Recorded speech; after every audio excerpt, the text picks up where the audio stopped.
Distinguished lecture series. Today we are privileged to host Professor Pranav Desai, former professor and chairperson, Center for Studies in Science Policy, JNU, New Delhi.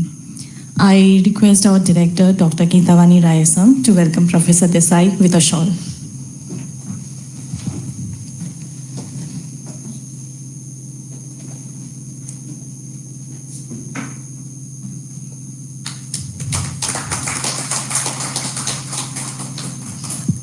I now request Dr. Geetavani Rayasam to formally welcome Sir and our esteemed audiences and give an introduction to the lecture series. Good afternoon. Good afternoon and welcome to our distinguished speaker, Professor Pranav Desai, and all the colleagues from NISPR. So we have started this series called as Distinguished Lecture Series. So every month we invite one senior expert in the areas related to what NISPR is focusing on, which is science communication and policy. So far we had about 5 speakers, if I'm not mistaken. And we really look forward to different perspectives on science communication and policy, which will really help us kind of understand where science policy is working and what is it that NISPR can contribute and how we can engage with different experts from different mutual benefit. So that's the broad scope of this presentations, and generally we have it interactive so that some of the younger scientists can benefit by interacting with the experts in the area and help them to go forward. And I think you will hear Professor Desai is an expert in the areas of science policy, and he's going to talk about Foresight studies and how it can be leveraged for various policy recommendations. So again, a warm welcome to Professor Desai, and thank you for accepting our request, and we look forward to hearing from you. Thank you, ma'am. Before requesting Professor Desai to deliver the lecture, I would like to briefly introduce him.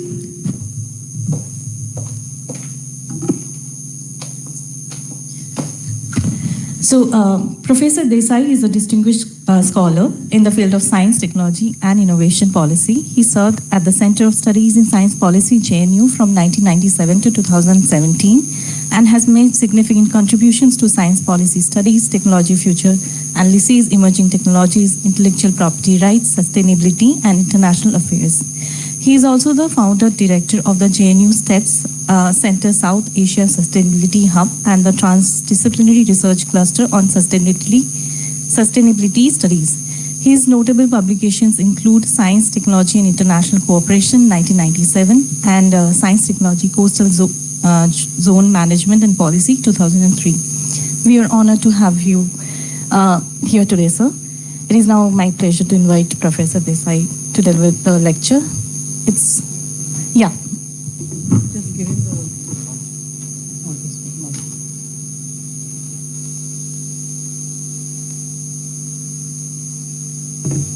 Thank you. Thank you very much for inviting me here. All the warm welcome and honor that was bestowed upon me, whether I deserve or not. So I'm very happy to be here. And the fact that, your institute has initiated this debate on technology foresight and all the related subjects, some subject that is so close to my heart, and you know that very few places in Indian university that you have this subject as a course, except that I introduced one in JNU, then Central University of Gujarat. So not many universities have. So the fact that you are trying to establish this, and there are so many students who are taking interest, so it gives impetus to the whole field. So I'm very happy about it, and the fact that I will just briefly introduce this area, a specialized area called technology foresight. for anticipatory governance and science policy. It is basically it started to inform policy decisions. And it has evolved, the subject evolved over several decades. Earlier it started with technology assessment. There is no contradiction between assessment and foresight, because you need to do assessment, socio-economic impact assessment for technology foresight also. So initially in the United States, it emerged after Second World War, the post-war period. It started as technology forecasting. The area was called technological forecasting. It had a different concept and different methodologies, and then it evolved into technology foresight, and then now there are many other fields, parallel fields, road mapping and risk analysis. To put them together, what all the experts thought that we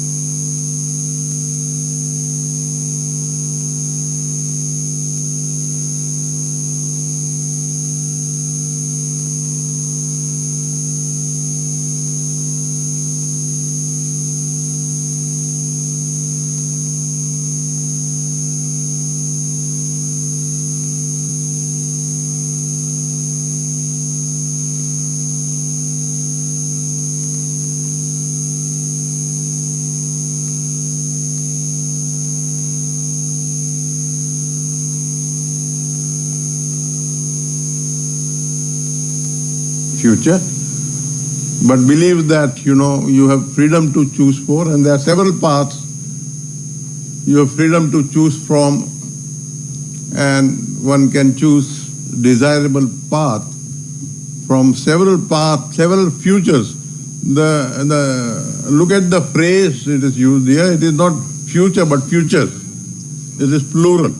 So there are several paths, future paths that are available to us. We have to. And that here we are trying to shape future, not predict, but shape future, create a future. Because the assumption is that we can control and manage technology. Earlier, some scholars believed that, it is technology is autonomous growth, you cannot control. But that, with this discipline, that firm belief that, you can control technology, you can manage technology, it is not autonomous that, it goes out of our hand. So let us see the evolution.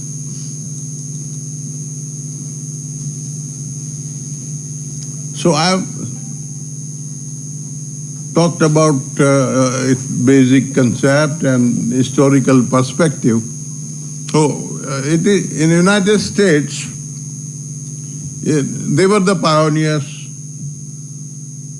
So Rand Corporation and many other places, they started, this exercise of technology assessment. They started with cost-benefit analysis first.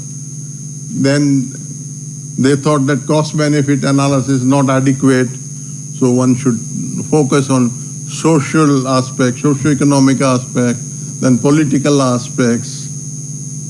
So this way, the concept started getting expanded. And from technology assessment, they thought future is also important, so there was this concept of technological forecasting. Now most of you are familiar, but it happened to me that when I, would start giving lecture on technological forecasting, people thought that I would talk about weather forecasting. People got confused with technological forecasting and weather forecasting, but there's nothing to do with weather forecasting. So, And United States, they had, so they established OTA, Office of Technology Assessment. It was in Congress, the legislative branch, not in executive branch, not in judicial branch. It was for to help the congressman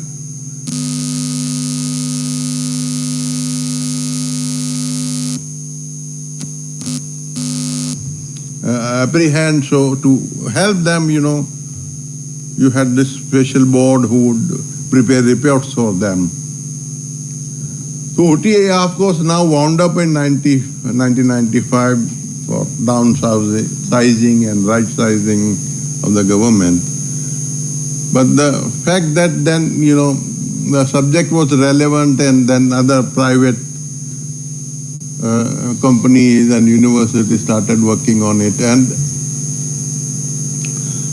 so once, this institutionalization started of technology assessment and forecasting. So once it started with USA, then many European countries started following. France had their own organization, Germany. So all major European countries, they had their counterparts in their government, in legislative branch of the government. And then India, when we had, it was in executive branch, TIFAC. It is, I think, already wound up. So we didn't have it we tried to have it for parliament, but we were not successful. Only we established in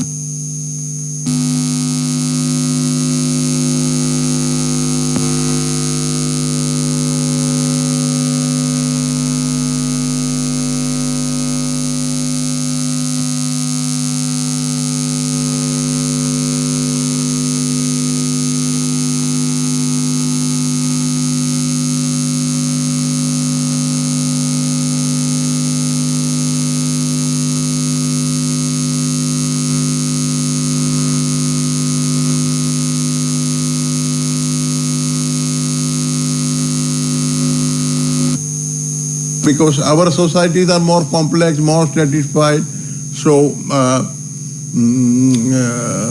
the impact is more complex.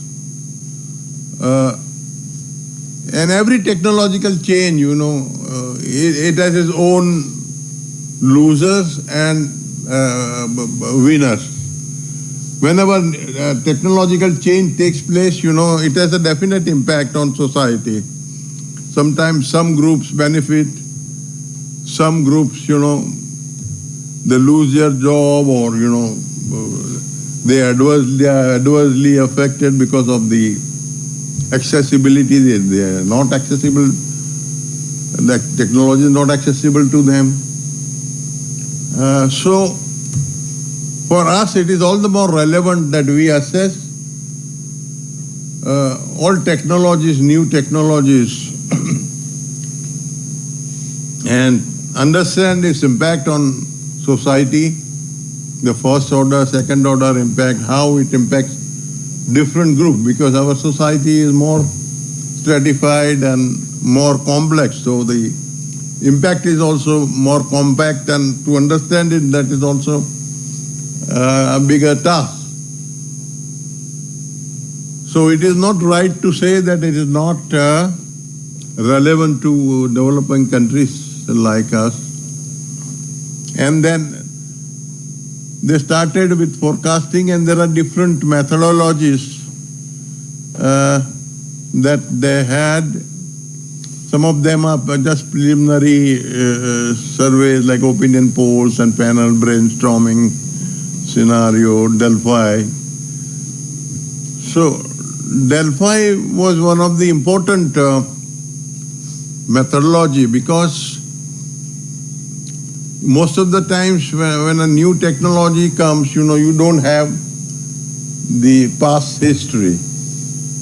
So you don't know how to project the trend, or you don't have similar technology so that you can build up analogy and see how one technology develops, so you can say there will be some similarity, or when there is no past trend available, so you do Delphi by bringing together some of the experts, you have some experience. Sometimes, you do it online. These days you can do online, or you can bring them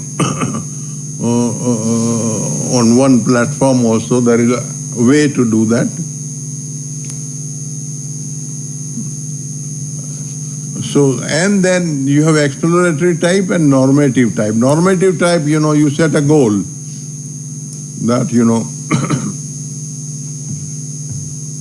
you want a particular type of development or particular level of production that you want to achieve. So to achieve, what resources are required? Financial, human resource. So, and say you have a time horizon, say 10 years. But then if there is some crisis, national crisis, and you think that this technology, there is greater urgency for this technology. So what you do is, if you have this exercise, you can do it for, say, instead of 10 years, you do it for 5 years. So you know that what resources are required if you want to, hasten up this process. Or similarly, if there is no urgency or nothing required, then maybe instead of 10 years, you relax your goal for 15 years, or similarly you can reduce your resources, save your resources.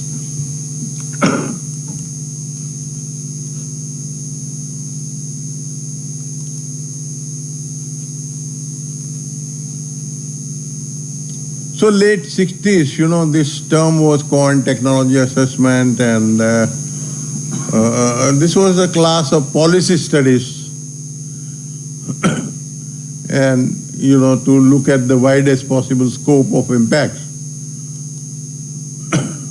So these were some of the pioneers: Emilio Daddario, Joseph Coates was one of the pioneers in this area. And there are different assumptions and definitions, and according to that assumption, it's a conscious societal choice. Technology doesn't emerge on its own.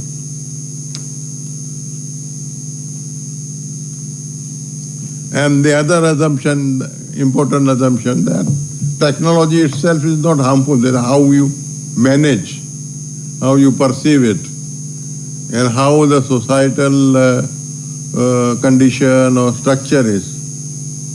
Not technology itself that is harmful or beneficial.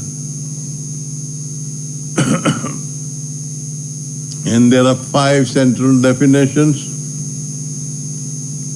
that, one of them is it is multidisciplinary, that, one particular discipline is not adequate.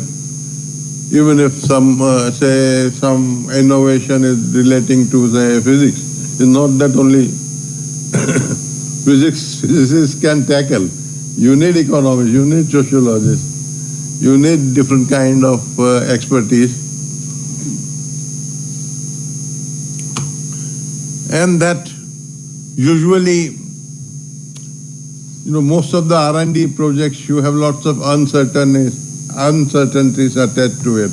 Any scientific project you take up, and then you have lots of uncertainties, and therefore, one has to tackle that uncertainty, or at least narrow down. Narrow down, if there is risk, if there is uncertainty, then how do we narrow down this risk or uncertainty? That, as I've already mentioned, that, first generation was technology forecast. Then in second generation, they tried to link it with markets. And then third generation only third generation, say in 70s, that they tried to relate it with social dimensions. And fourth generation, they try to link it with innovation system. And only the fifth generation, the latest studies that they include broad public policy, and they realize that, they realize its significance for public policy making. And now, after globalization, the entire situation changed. You had increasing competition, you had, therefore, you also had increasing constraints on public expenditure, you had complexity, uncertainty, you had lots of other complexities involved in new technologies. So it has become all the more relevant, all the more important that we take up these studies more seriously. This I am not repeating, I have already discussed this, and that earlier, first they thought of short range and then they thought of long range, and first order impact, and they thought even higher order impacts are relevant. So, but as far as forecasting is concerned, some people think that, it is all like astrology, you are predicting some future, unique future. But most of these methodologies are quite relevant even today for short-term foresight.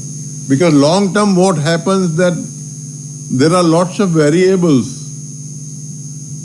that would come into play, like social dimensions, political dimension, economic dimension, public policy would change. So lots of variables would change. Therefore, our forecast might go wrong if it is applied to long range. So short term, yes, I believe that short term forecasting methodologies are still relevant.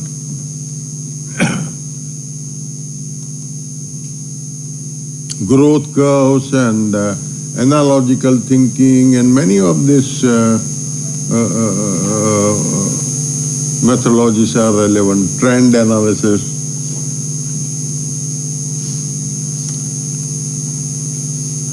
So there were problems with pragmatic bounding because, when you have limited resources, you have to decide up to what extent you can go. Because if you have long range, then also it has implications for resources. If you are involving several subjects, then also it has implications for resources. So where do you limit yourself? So there were initially some problems, and then the realization that there are limits to rationalization. So in the third phase, after, realizing all the feasibility problem and all that decided that they have this technology assessment bill, and then they had OTA, and then institutionalization of this area started. And now, these are the recent trends. One is technological foresight, you have road mapping. Road mapping is also very important methodology. Then you have technology assessment and forecasting, risk assessment, to provide umbrella character. Instead of experts working separately, they discovered this new name or new umbrella discipline called technology futures analysis. Actually, there is a problem here with spelling. This is actually technology future. A plural it is. S is missing there. And there are the major differences are that foresight is only a technique, this is a process, this is bottom-up approach. And this is how, through foresight, we link societal needs to S&T opportunities for shaping futures.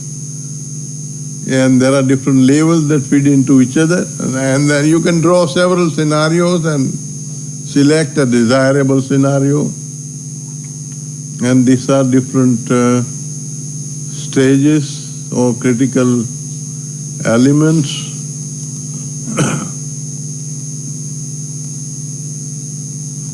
And then one can always question what is the, usefulness of this, how frequently people use this, and what out of this methodologies, what methodologies are used more frequently. Of course, some methodology will be used frequently because people find it more useful or relevant. So you can see the weighted usefulness measure in the last column. Like most of the people, use brainstorming, then expert opinion, scenarios, Delphi. But as you see, as methodologies become complex, people are less likely to use it. Actually, most of the places world over, they use this preliminary basic kind of methodologies and not, use very holistic and formal types of methodologies.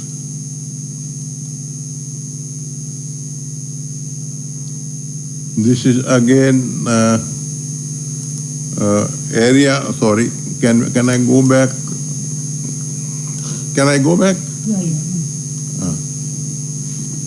So these are different areas, Europe, North America, Australia, where, this is being used. So high companies with high R&D, they are using, a definite kind of methodologies or medium R&D. The relevance changes. Low R&D, the relevance is low. So mainly, the companies with high R&D intensity, they require it more. Well, it is obvious, but this is empirically done.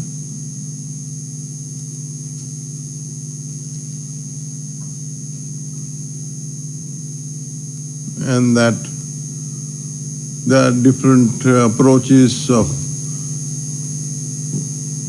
some approach is technology oriented, some approach is problem oriented. They focus on problem rather than technology. Some people like focus on technology. And then it is also necessary to assess existing technology as well as emerging technology. And that major interventions, they always strongly interact with society. These are different stages, not so, I don't know, to discuss these things in detail, may not be as important. And that this also I would not go into detail because you know the common differences between government projects and private industrial, how their objectives differ. Of course, in private it's more toward profit maximization and limited objective, whereas when government takes up is more holistic and not necessarily profit oriented. So these are some of the things that, I don't know to go into detail, there are obvious things. and that private is flexible, is more structured. Time frame again, private is short term, it is government can afford long term. And that one of the important methodology, scenario planning, I would like to discuss amongst all, because this methodology I am talking about, all the software are available, free. You can download all the software that you require to use, available free, easily download. There are books that you can easily download freely. So scenario planning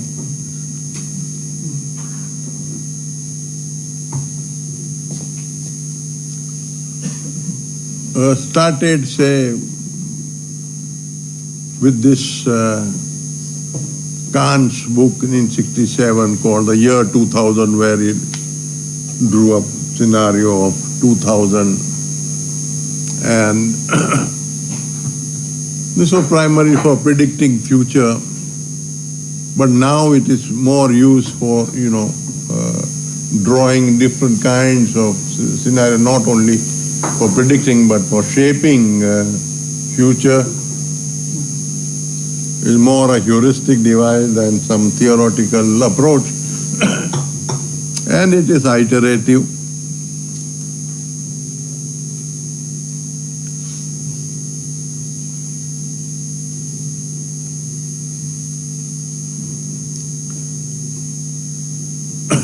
And that there are definite assumptions that, future is not only continuation of the past, but it can be, changed by human intervention or choice. When you assess some technology, you feel that these are the issues involved, these are the problems, you can change its direction. It's not just that past trend will continue.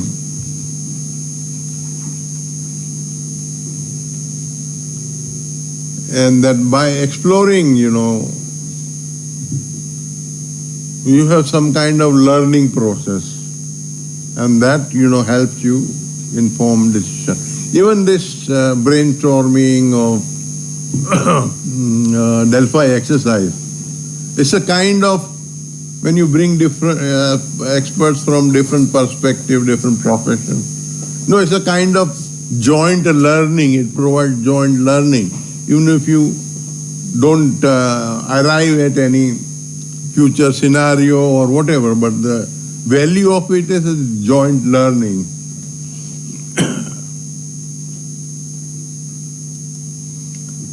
And that you can, explore at least a possibility, and then, a more desirable future you can identify. And this particular school I am talking about, the La Prospective French method, and software is based on metrics, how you identify key variables and how they interact with each other. That is what, software will come out with a different scenario than you must have thought of. So like, you always have this possibility and area of possible scenario, and then you can always identify one desirable scenario. So the whole philosophy is that, you have freedom to choose from. There is no unique future. The future is not deterministic. It is something you shape.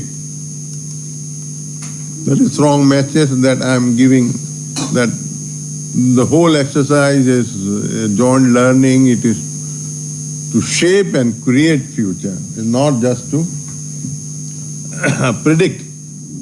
And the other problem is we Indians, we like to bask in the glory of the past, and we miss out the glory that awaits us in future. So you have to, very important to keep an eye to the future.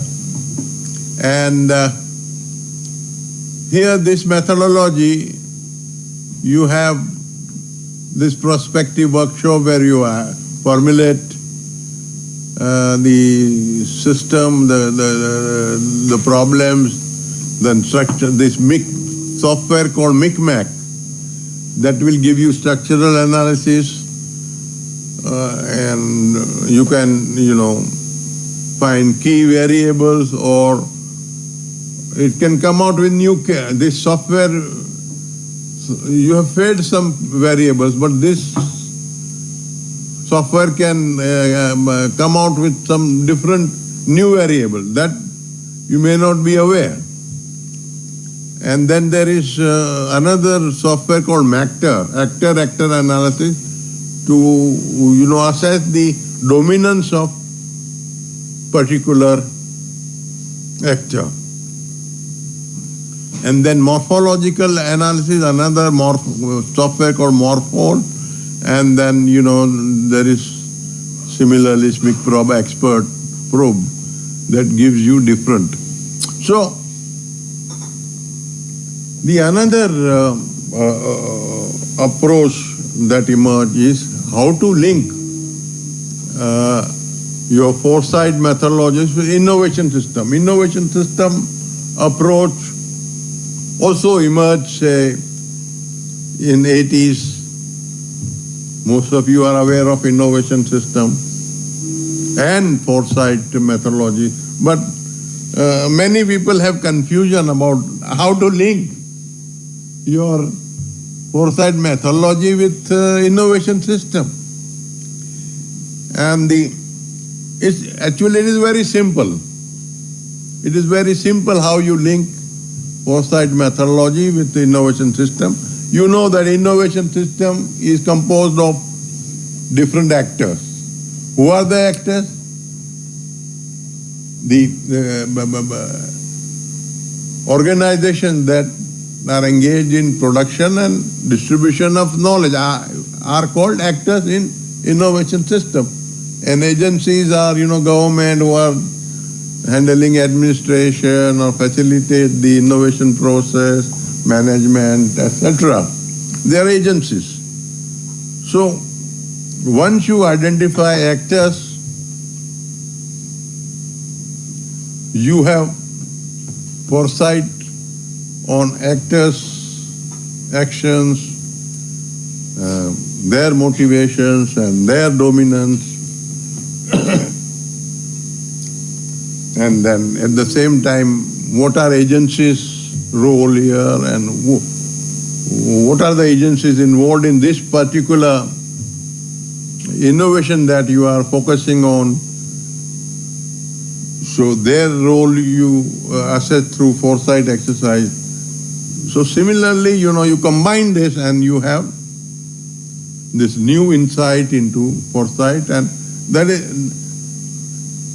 is called linking foresight exercise with the innovation system perspective. Now, many people argue that this foresight methodologies don't have any theoretical framework.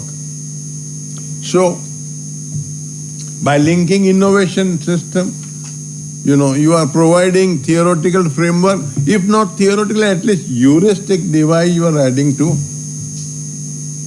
foresight methodology. So this is one step ahead of foresight exercise, that you link foresight with innovation system. And the societal needs, of course, innovation system sometimes neglects the social dimensions. And this is, the software, how it works with different, there are different areas, social, economic, demographic, all these areas, and how they are interrelated, and they draw different scenario with different linkages. This is the work of software. You don't have to You only, add the weightage, that's but add weightage, and then different way it links different dimensions, and there are it will generate software, it generate different scenarios. Like scenario X, there are definite scenarios. Scenario Y, you have different combination of different scenarios. So this is how it helps you sharpen your thinking about foresight. And then possible actions also, it gives you insight in morphological analysis. So basically,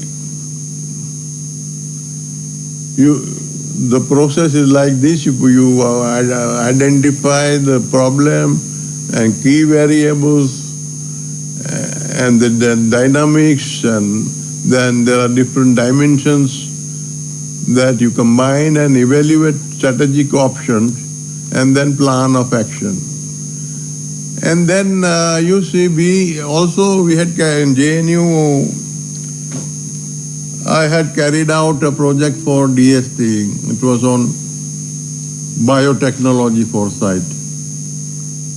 And all sectors, subsectors of biotechnology, pharma, agri, enzyme, all were taken into consideration.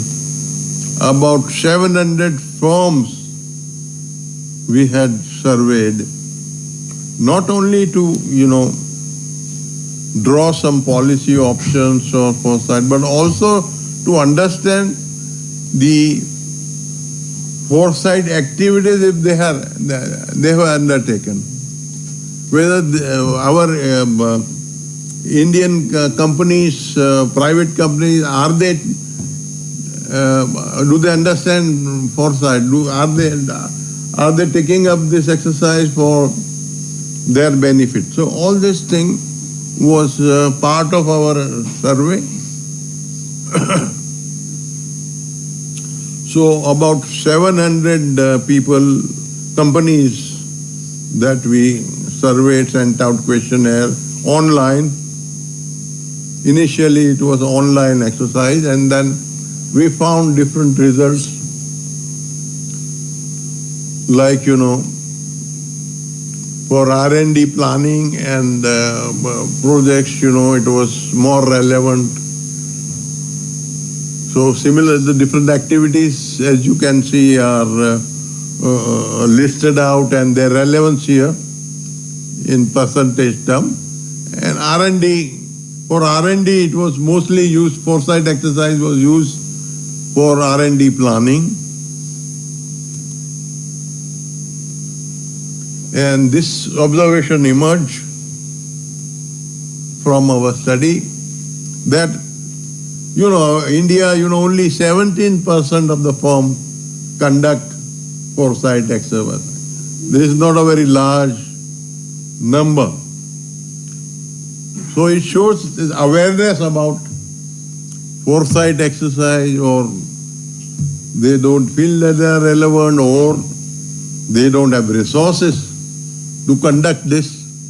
That is also one possibility, that they don't have. Or so here, policy option, that should government extend tax rebate for conducting foresight exercise, like that, conducting R&D. The government provides R&D incentives. So the policy option from this observation is that should Government of India extend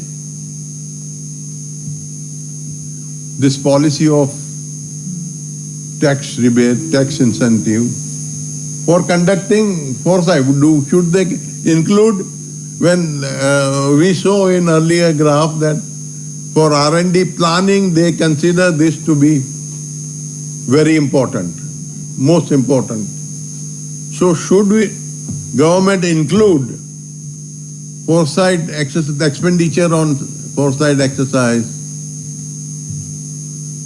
for treat on par with R&D and provide incentive for resources they spend?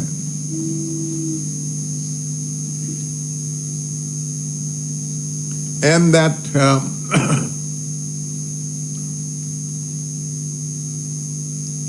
that they were national level foresight and subsectors like pharmaceutical.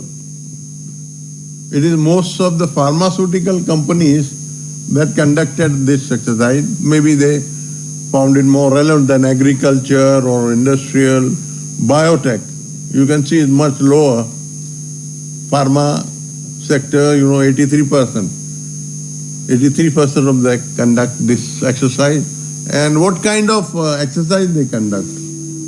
Do they conduct highly formal, structured exercise or some preliminary exercise that we might treat them as pre-foresight exercise? Like expert panel, risk analysis, literature review, these are all like pre-foresight exercises. So very few have used, you can see, the more complex structured methodology. And like issues that appeared relevant were profit maximization, marketing, cost reduction, enhancing functional capability.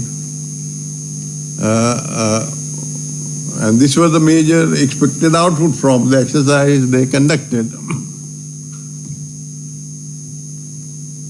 And that utility is found to be diverse, ranging from maintaining competitive edge, predicting technology, setting R&D priorities, shaping futures. And that, this exercise is conducted not only by the biotech firms, private, public, but even venture capital companies also conducted exercise, and for funding, because when they provide significant funding to some firm, they want to know the capability, they want to know the market value of that innovation, and what would be their competitive edge. Everything they would like to, a venture capital firm would like to know before funding a definite firm or group of firm. So they conduct, and they sometimes use this methodology of syndication. Many of the VC firms combine together and cross-check their investment plans and maybe conducting joint exercises. So I want to leave some time for discussion also. It's not good to just one talking.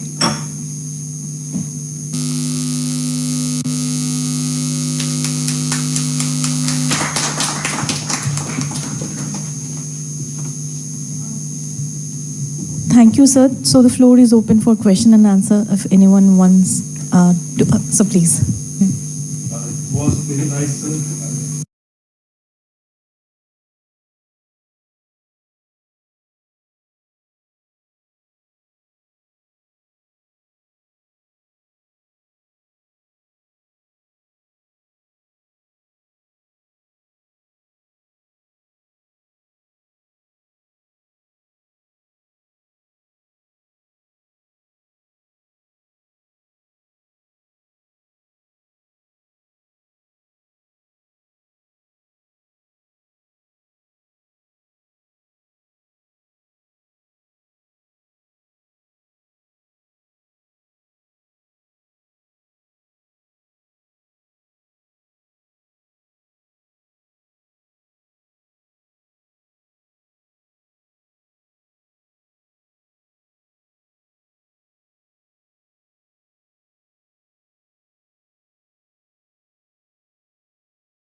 It will reach its goal. Technology, is autonomous in its goal and its growth, and So whether you intervene or not, it is going to, certain event is going to take place. But also, or people, as you said, that people, make difference between basic science and applied science and technology. The difference is that, basic science is more prone to this autonomy. But even basic science is also a product of human mind. It is also influenced by your needs, your thoughts, your... so to say that, basic science is all, it comes on its own is not true. It is influenced by societal structure. It is influenced by values. Why in certain societies, only certain type of technologies emerge or science emerges? Why in ancient time geometry evolved in Greece and algebra evolved in India? What are the societal values behind it? Is it because, this Greek society was more autocratic and they were a slow slave society, and maybe Indian was more democratic? That's why, algebra that emphasizes equation, that emerged. So I'm giving you rough example. There could be, many examples how human values also influence basic science or even mathematics or geometry. So that's why people say that, science can be planned. The realization came up that no, it is not autonomous. Technology or science can be planned, and that, it is, even if you don't intervene, it is going to be influenced by societal values.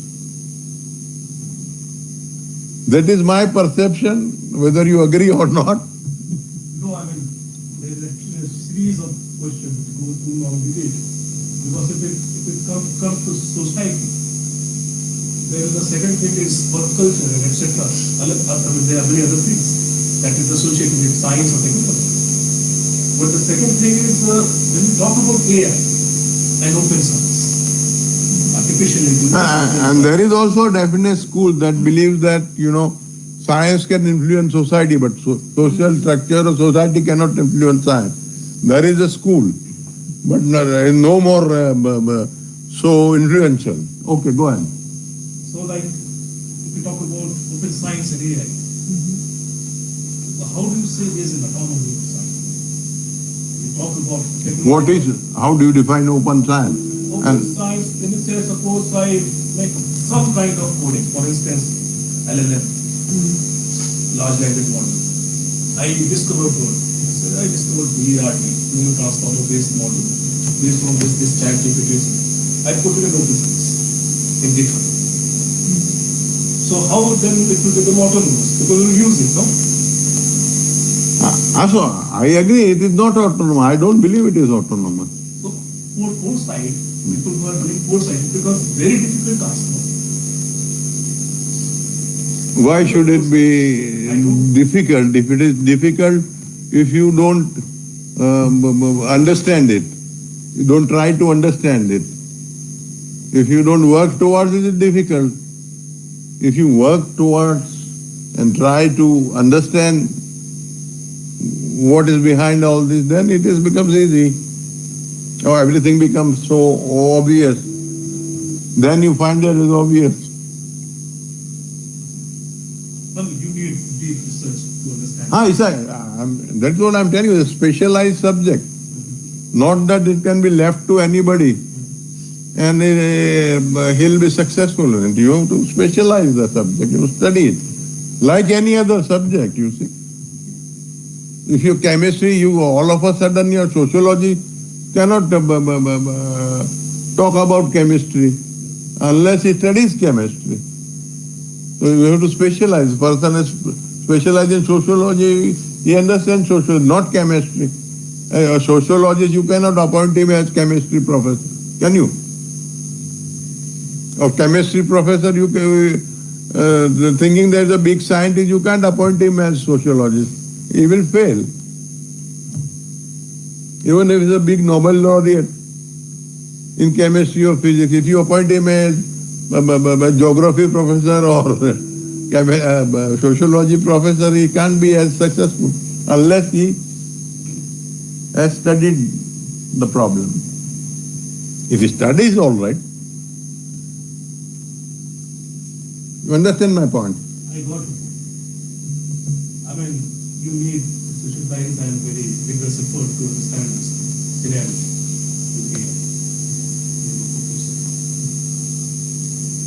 But what do you mean by autonomous? Like, I was trying to understand when you said if you put it in open source, like GitHub or something, that's more accessible to different set of people and they may utilize it.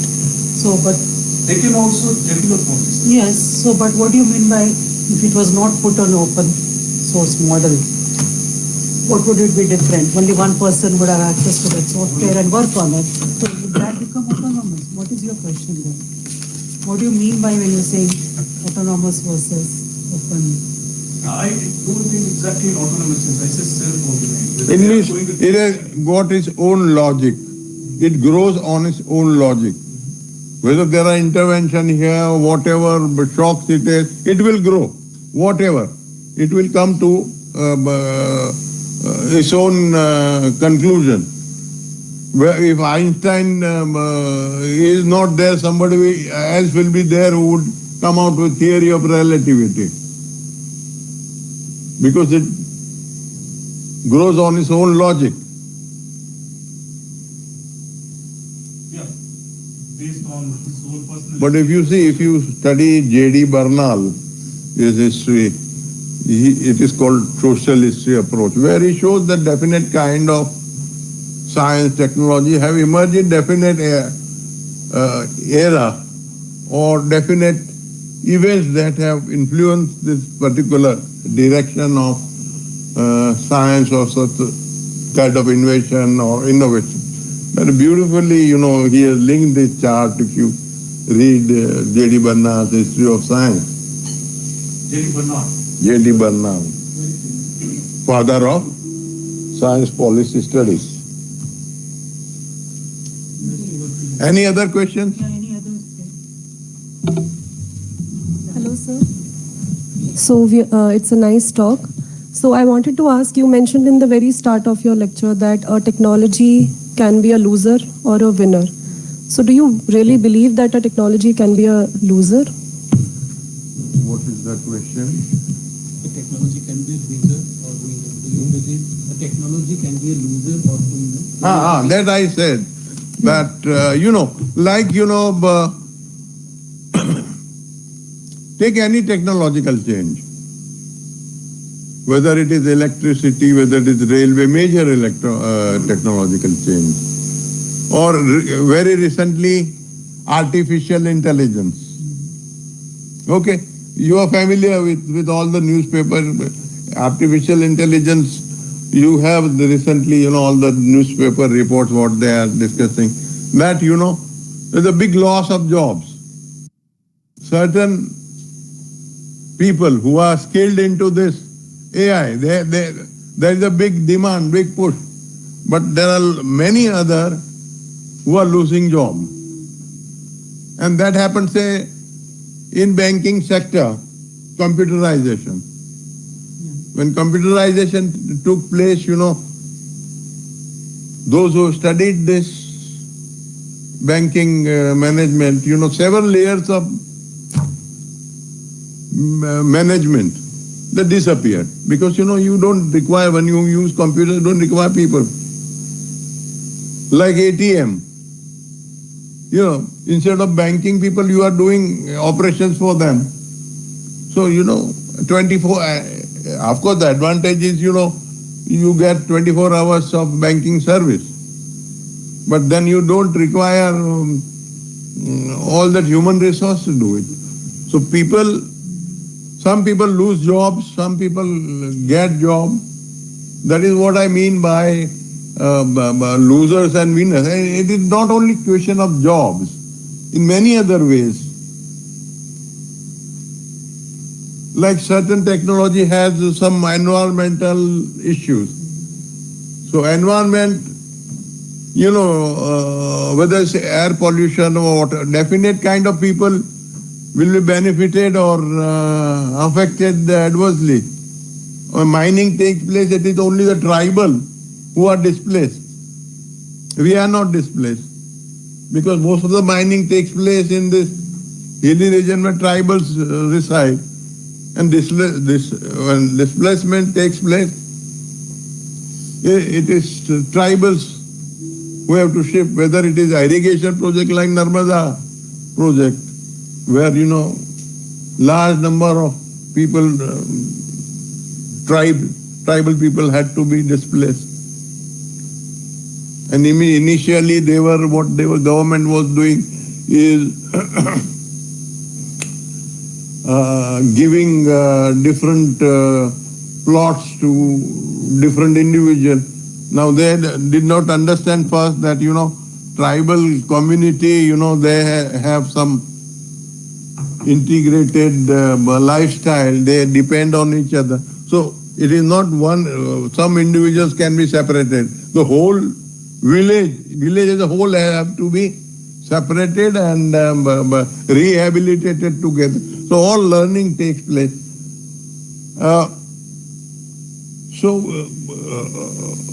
In technology, sometimes, it becomes the new technology emerges and, it is accessible to rich people only. It is so expensive that poor people cannot afford. So what is the use? So that example I can give you about any technological change that has created losers and winners. So there is bound to be, social impact, economic impact of any technological change. Whether it's radical technological change or simple technological change. So, in my perspective, I think we cannot really demarcate the failure and the loser and the winner, because even if a technology fails, it still is filling the gap of understanding. That what doesn't work. That is why, the role of technology assessment and foresight comes in. So in advance, if you know the impact, then you can, the severity can be reduced. Or you can say that instead of this technology, by using B technology, instead of A, B, you use B technology, and the effect of the impact is reduced or made more beneficial, or technology can be made more accessible if, if you're different. The assumption here is that you always have alternative technologies.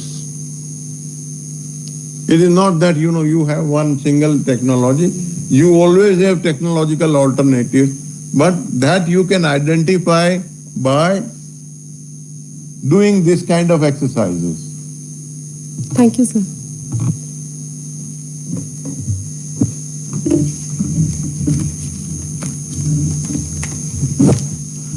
Hello, sir. Good evening. Thank you for the amazing lecture. I just was trying to connect the changes we are seeing in the policy domain in India specifically. So earlier we had 5-year plans where we were having long-term planning. We had perspective planning. And now we have shifted to a short-term planning, like we have 1-year plans, 1-year projects are being granted. So that way, do you see the influence of forecasting and planning diminishing? Also in terms of institutions, the type of institutions that we are creating. For example, ANRF, we are saying that we'll have more investment from indeterminate sources, specifically private, where we don't know what the overall trajectory will be. So your comment on that. So I don't agree with that.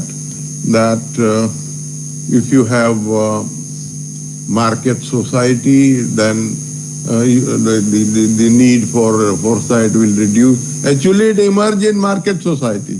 The foresight subject of foresight technology assessment emerged in market societies, and then it is equally relevant to plant society. They also, Soviet Union also, when it was there in existence, so they also, communist society, Soviet society, they also used this kind of methodologies. So you can't say that it is relevant only for particular type of society. It is relevant to all, developing. And that I have showed this actual empirical study also where private companies are carrying out. Though maybe the awareness is not there, so maybe a very small number is using this kind of exercise, but they are using, even country like India, where I didn't expect. When I started this study, before starting this study, I didn't expect that private companies would be knowing this term technology foresight, or they would be conducting foresight. But yes, when I conducted actual exercise and surveyed their opinion, 700 firms, that, there are not good number, but there are number of companies that use these methodologies. So actually NITI Aayog, for example, NITI Aayog has a frontier tech hub where they are actually looking at the foresight of technologies. So it's not as the government is not looking at foresight. Like TAFAC was under the government, and Office of PSA, for example, they look at the long-term vision. So I think it's a mixture of both. When you talk of ANRF or short-term projects, you need to have some which are very mission-oriented. So probably, like he said, it must have emerged from the foresight. Suppose the foresight says you have to have semiconductors. You are weak in that. Then you need to have focused missions, which is actually driving its thing from the foresight done earlier. So I think you need to have some things which are short-term and which will really give you tangible results, and some which are long-term. So always it's a mixture of both. So even if ANRF, if you look, there are multiple kinds of missions. And again, like he said, industry. In fact, industry is much more interested in the foresight because they want to know. In fact, in the international Western countries, the R&D is done mainly by the industries as well. And new technologies are coming from there. So they would be the first ones to know what's going to happen in 20 years. Tatas or somebody, I think, they are predicted for the next 100 years. Well, it may be right or wrong. That's a different thing. But then, like he said, it's futures. You envision different futures. So industries are actually leading on the foresight as well. But another related question.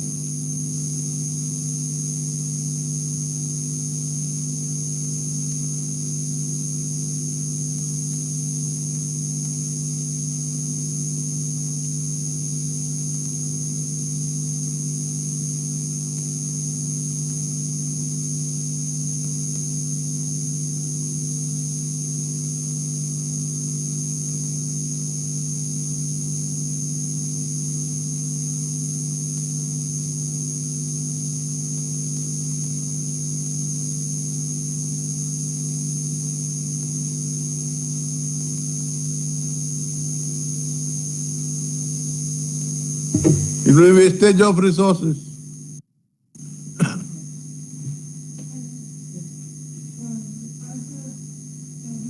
Is moving towards developing indigenous technologies, and here technology foresight can play a very important role.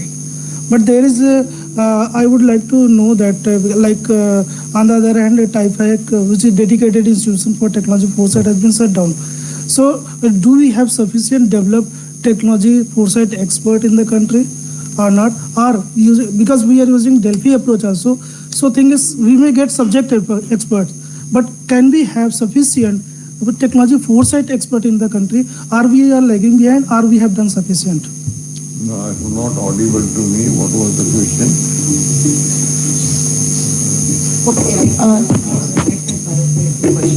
His question is, now TIFAC has been shut down, and do we have enough experts in the country who can do technology foresight or become experts for technology foresight? Subject experts we have, but they may not necessarily be technology foresight experts. So his question is, do we have enough in the country? For our country's size, we have created some experts, but not adequate. But that is why, your approach here in this institute becomes very relevant, and the fact that your director is trying to focus and train more people in this side, it becomes relevant. So, that is the justification for your institute's initiative in this direction. So your question provides justification for, providing more focus to this area. No, basically his query to some extent is valid because we had worked in JNU, there was a very strong link in JNU and in this institute also, and TIFAC has been closed down. And it seems that at the researcher level, the people are very much interested to carry forward this field. But at the top level, I think the people are not convinced what we are doing in this area, in the foresight or technology foresight or forecasting. So I think it is a concern also at the top level. Is it a comment or a question? No, it is only comment. It's only a comment, I think. Yeah, go ahead.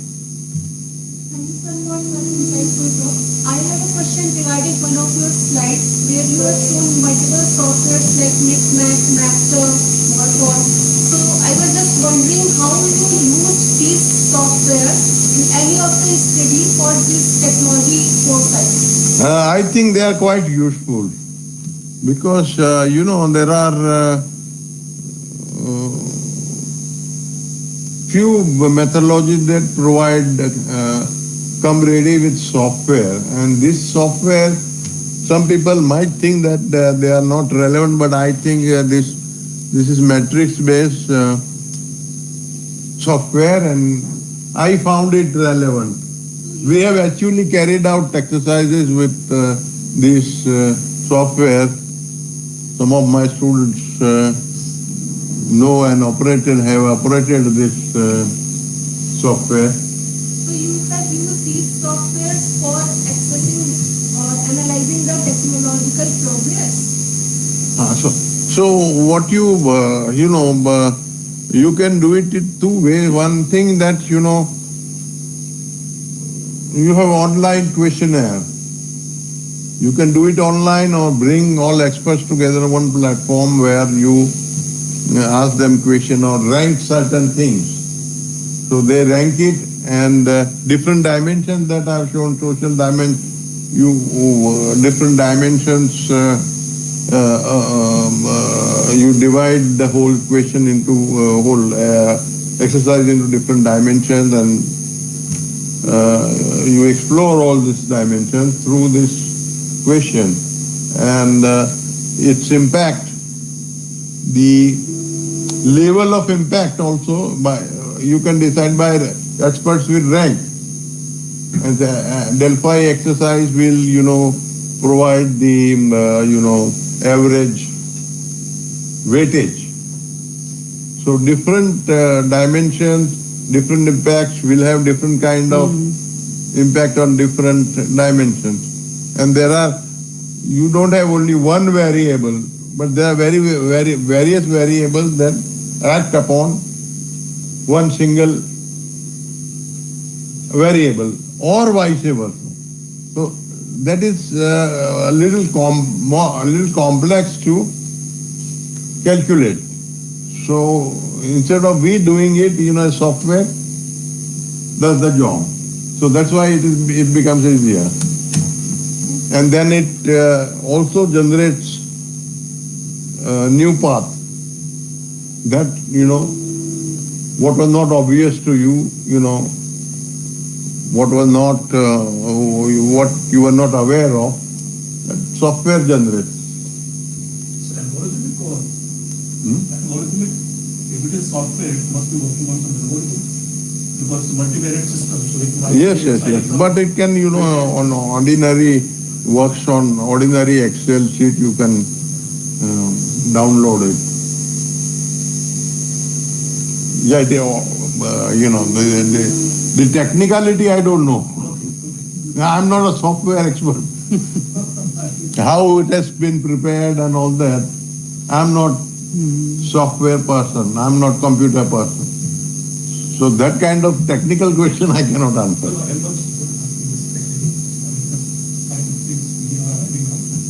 Foresight is not different, multi-dimensional sense. And then you put it to software, something to software. Maybe it is pre-trained with some parameter values. Maybe it works on algorithm. So this is what I'm asking. No, but I don't know whether it is pre-trained. I think Avinash can answer. I don't think it's pre-trained. It is not that kind of. The values that different people feed, they are not, I am not nudging you to say you feed particular value.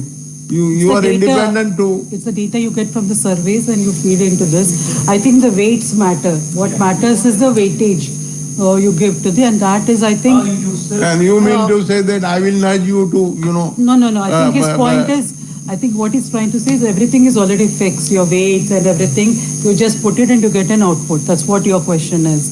At least I'm not an expert again. Again, this is my. And you are not known to each other. You don't know who the other expert is. Yeah. No. Otherwise, you could be influenced. If you think that, oh, this man is a big authority, if he is saying something, then it must be true. So you could be influenced by that kind of, but you are not made to know that who is the next person we are consulting. That is a Delphi exercise. Otherwise, if there is somebody, if in a military environment, if there are, sergeants and there is major It coming. can be CSIR environment also. It doesn't have to be military. No, I think a very nice talk, and I think what she was asking, even I think we come from a scientific background, so for us, and to me personally, if you ask even in the policy workshop, Somdatta was asking, we use these words very loosely, brainstorming. Everything is called a brainstorming, everything is called a panel, everything is called. So when you look at it in that perspective versus when you are talking of, methodologies, what the distinction is missed, that, there's a lot of framework and structure here, and there is a, systematic analysis. Typically, you call 10 people and they talk something and that becomes a brainstorming and you come out with a report. Now, that is the general acceptance of a brainstorming.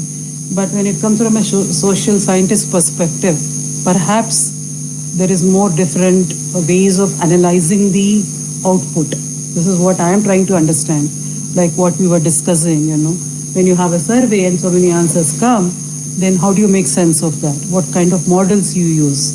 And even I was trying to understand, when you talked, when you showed that there can be 100 models or 200 models. No, which is the best model? How do I optimize that model and say this is the model? Now, who decides that what is the scenario? So these are some things which even I am not able to understand. But then I think it's perhaps because the experts would come in and say, okay, for the social sector, maybe the weightage is only 10%, maybe the R&D is 30% and something else. And probably that will give you the scenario, depending on the assumptions you make. This is what I think. So coming from a pure science background, for many of us, we miss this methodological framework, which you alluded to today. So perhaps I think Avinash and others, like the policy workshop,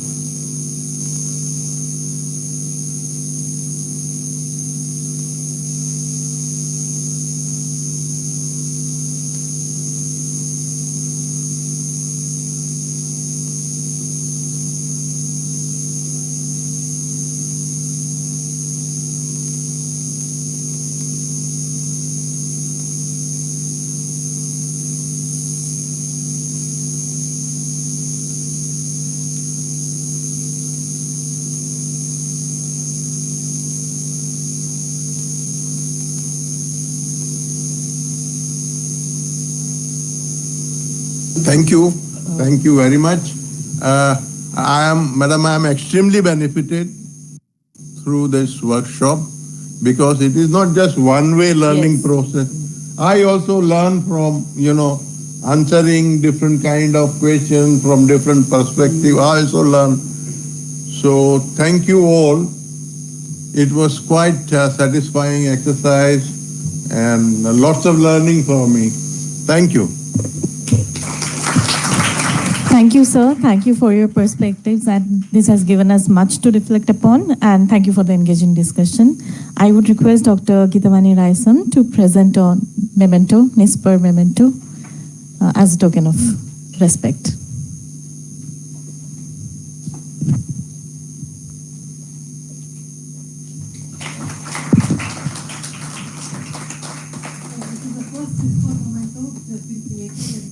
Oh, I am so lucky. I am so lucky that I am getting this inaugural moment. So, And just informing our colleagues, and I would acknowledge Dr. Parmanand Burman was the creative idea behind so I'll be able to show off to my friends Yes. that look, this is what I got. Some special gift. I think there's a box. So Momika and Kavita, so they designed the thing. Lots of input from there to them.